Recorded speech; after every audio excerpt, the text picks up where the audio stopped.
Hey everyone, it's Denise Brown. Thanks so much for being with us here at the Caring Conference. Our next presenters are going to change our perspective on our family game nights. So welcome to Darra and Dee. Thank you guys so much. Take it away. Hi everyone, I'm Darra. And I'm Dee. And we would like to play a speed round with you of our winning strategies for family caregiving lessons from family game night. You will get a handout after today that has a lot more content than we'll be able to cover today. What we are sharing today is usually a 60 to 90 minute session. So I'm going to set my timer so we don't go too long. And Denise, feel free to let us know if we need to wrap up here because we get awfully excited. Yes, we do. All right. So family caregiving. You want to start this one off, Dee? Absolutely. So our goal is to finish the whole responsibility of being a family caregiver with the best quality of life possible and with all of our family relationships and resources intact. And so we have a few rules of the game. So the first rule we want to talk about is one we all learned in kindergarten, and it's the importance of playing nice on the playground. This can be really hard because we know that family relationships, dynamics, and history can get in the way, as can avoiding the demons of greed, resentment, and jealousy, which if we're not paying close attention and taking care of the relationships that we're in with family members, can rear their ugly heads. So these are three family demons that are often encountered in caregiving. We are going to make this very interactive and are going to ask you all to enter into chat all kinds of responses to questions. So the first thing we'll ask is, can you help us name some additional demons you might have encountered in family caregiving? Additional family demons. I'm going to wait for just a second. Hopefully we'll see it come in. Envy and pride, disagreement about care, control, financial responsibility, scapegoating, selfishness. Boy, the list is growing. There's lots and lots of them. So don't think this list is exclusive. For sure, avoid family demons. And then the next piece we want to be sure we focus on is that we want to be building bridges, not wall. Bridges with the people that we're providing care for, as well as the other members of the team, other people that have interactions with all of us and what's going on. I love all of these demons that keep flowing.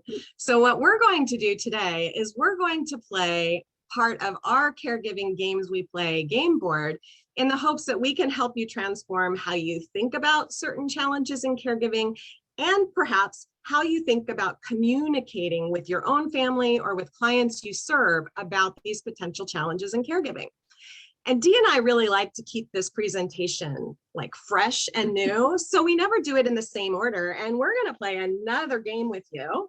And Dee's just going to randomly pick one for us to play. Okay, so the first game we're going to play is Scavenger Hunt. So, I gotta come over here.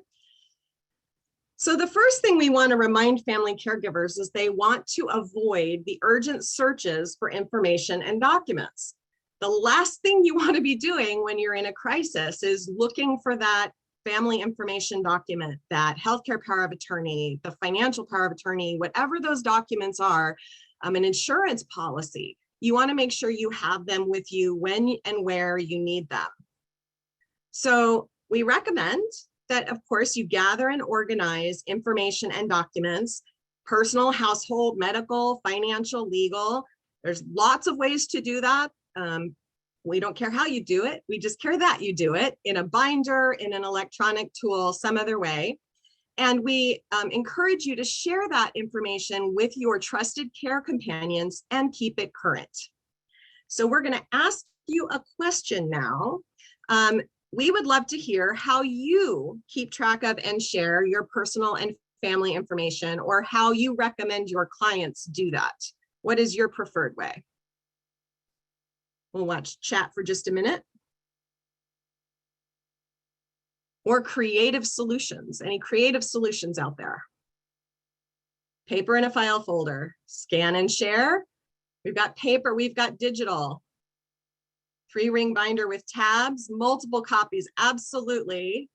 Google Drive, love those, cloud-based, make sure it's secure. File cabinet, I'm going to hold up my favorite tool. Make sure you have the most important and most, critical information you need always in the palm of your hand.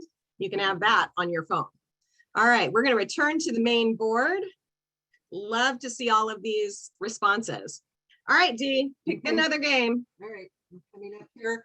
Oh, We're going to play we've got Trouble. Trouble, and we're going to talk about family dynamics. And so we know that there's a lot of stress and strain that can happen when we are in the midst of caregiving. Got a call this morning, parents are in the hospital, or one parent is in the hospital, the other one's home sick.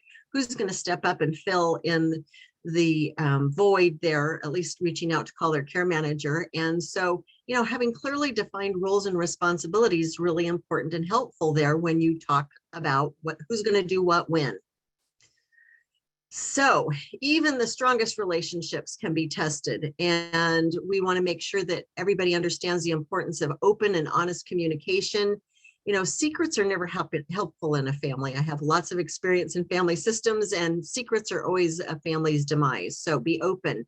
Know when it's important to be right and when it's not important to be right, because we can get our egos in the way, and we need to be real clear about that. And be sure to seek help if you need to get help with resolving particular disputes or issues. And our question is, what family relationships have been tested by caregiving responsibilities for you? We need some Jeopardy music. Do, do, do, do. Do we have any marriage and siblings? Yep. Marriages are tough ones, and they really can be impacted greatly if you're not working on your marriage while you're working on caregiving, for sure. Right. Siblings, mother and brother, adult children. And you always have the challenge and interest when you have a long lost family member who likes to insert themselves into care, and that creates all kinds of other things. And Kathy pointed out a really prominent one, which is the local caregiver often can get overridden or provide input from the siblings that live out of state when they really don't know exactly what's going on. And so how to keep people in the loop with what's happening. Being the only child is another one of those situations. All right, so we're going to return to our main board, and we're going to pick another family game. All right. And this one, we're going to play Jeopardy. Okay.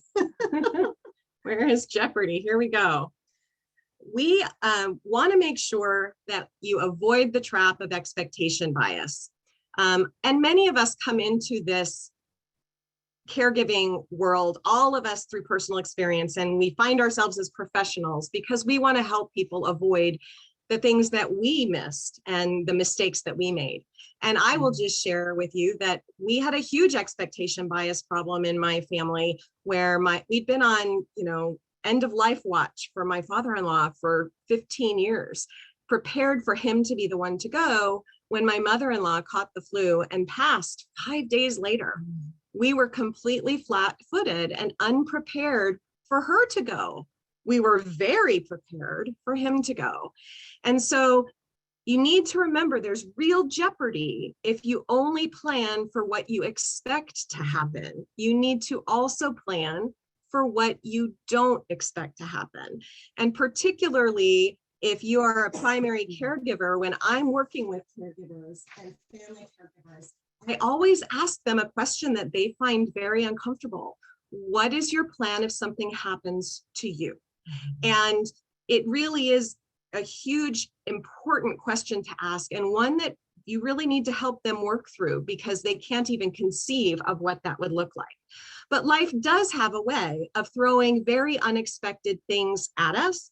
And so encourage your family, your clients to develop a plan, develop a backup plan. And if you're really worried, develop a backup plan to your backup plan. There is no problem in having thought through what those contingencies are. Redundant plans. That was the call this morning. Caregiver ended up sick. What do we do? Happens All real right. time. Yeah, it does happen real time. So here's the question for the game of Jeopardy. What caregiving situations have caught you by surprise? What has caught you off guard? And we're going to watch here, see what comes in, give people a moment to type. A fall, that's one that happens very quickly and it changes everything. Hallucinations. One of my favorites was when my mother-in-law was convinced that her hearing aids turned into spiders and crawled off the table and ran down the hall. And, you know, we had to work through that. And you are the backup to the backup. Well, that's good, unless you are the primary. If you're the primary and the backup to the backup, I really do encourage you to think about what would happen and how you could shore up that situation. Wandering out of a locked facility, a stroke is another one that a moment changes everything. All right, we're going to go on to our next game. Keep those answers coming in though. I hope everybody's watching chat. It actually might be more interesting than me. So feel free to keep those answers coming. All right, Dee, let's play another game. Okay, here we go. Tug of War. Tug of War in family dynamics. All right, so prioritizing the best interest of the care recipient, not the people who are going to be around when they're gone. So we want to make sure that everybody's working together, making the best available choices for care, including people in those conversations. Avoid presenting impossible choices to your loved one. And that happens all too often with the whole, do I stay at home or do I leave and go to a care facility? And don't withhold access to your loved one unless there's a safety issue. So people need to have contact by the other members of their world, their friends, their neighbors, and their family members. Our question for you is, what issues have created a tug of war in your family? And I love all the dialogue that we're seeing on these questions. So what kinds of tug of wars have you seen in your family? Disparity in income. Money is a big one around tug of war. And how do you bring other members of the table to this? So to be candid, we are trying to introduce this concept to you so that maybe you can use this idea of family game night to introduce this concept to your family and begin to talk about things. People know the concept of tug of war. People know the concept of Jeopardy. And it is our dearest hope that you leave today with a way to talk about some of these really difficult challenges. Tug of wars, no communication, wanting to stay in independent living versus wanting to move into assisted living. So many various tug of war challenges that we all face as caregivers. All right, we're going to return. Great answers here. End of life decision. When is it time to let go? And when is there no longer quality of life? The ultimate tug of war decision. Great. All right, Dee, let's Okay. see. I've still got some time here on my clock. Two, life. Okay, we're going to play a little bit about the game of life. So this is one where I really encourage families to look harder and understand the assets and resources that are available to help pay for care. And we think we know what they all are, but there are creative ways you can utilize resources that many people haven't considered that might give additional options for care. So as you are facing the need to consider future caregiving and the financial support, make sure that you take inventory of all of your assets, bank accounts, investments, properties, insurance policies that might have a viatical buyout or an early cash value. Do you need the life insurance more, or do you need to use that money for your life? These are all things that you can use. Consider alternatives to liquidate assets, like a life settlement on a life insurance policy, or even a retirement mortgage or reverse mortgage, if it fits for you. We're not making recommendations. We are helping, hopefully, to share some information around things to explore. And ultimately, we really do want you to proactively consult with your attorney, your tax professionals, and your financial advisors around all of these things. but think creatively to ensure that you can make the most of the life that you have with the assets that you have. And don't forget that last one, Darra, because it's so important. The financial power of attorney documents are on record. All too often, I find that people have had powers of attorney documents stuck in their file cabinet and never given them to their financial institutions. And if these documents have been signed more than 5 years ago, it is very likely that the financial institution won't accept them. And then where are you? And you don't want to be put in a position where you have to consider guardianship or bringing in the court. So make sure that not only are those documents completed, but they have been provided to all of the people that would need to know in the event that the financial power of attorney needs to step in. All right, so here's the question we're going to ask for the game of life. Were you ever surprised to find resources that could be liquidated to help pay for care? And if so, what were they? And Denise, while we're waiting for that, can you confirm you can still see the screen? Yep, everything's working great. Okay, perfect. Yes, beware of inflexible long-term care policies. Not only do you need to know what assets are available, you need to make sure you understand them so that you can use them correctly. Really challenging all of those limitations. Read through those documents for sure, and have them evaluated and updated frequently by professionals. Sometimes they can be converted, you can add riders, you can do other things, and the policies change so much over time. It's good to put that insurance person in your portfolio of professionals. Exactly. Found some savings bonds. I love that. I think my husband bought my engagement ring with a savings bond he found. Oh, wow. I love those savings bonds. I have some, that's what my dad died 1.5 years ago, and I still have savings bonds to get turned in. All right. Okay, we're going to return to our game board and play another game. Okay, here we go. 20 questions. Health matters. 20 questions.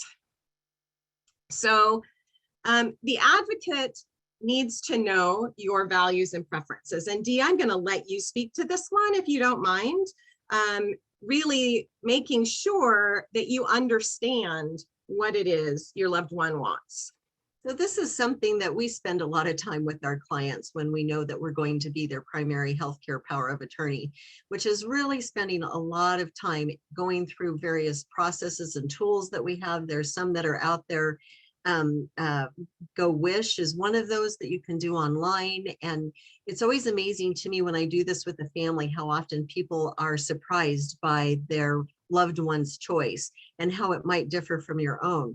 So make sure that you're having conversations with them about it. And always remember, these are the decisions that they would have made had they been able to make them. It is not about your preferences, it's about their preferences. And remember that preferences can change, especially towards as we move near the end of life. So be sure you ask again and have ongoing questions. I know one of them has gone back and forth in my family a lot was cremation or burial, cremation or burial. And so you have to have ongoing questions and conversation with this topic.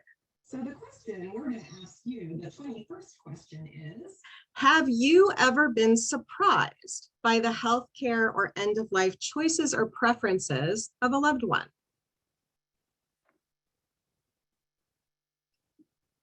See if we have anybody coming back with surprises. And more than just the yes or no, what was maybe just the topic?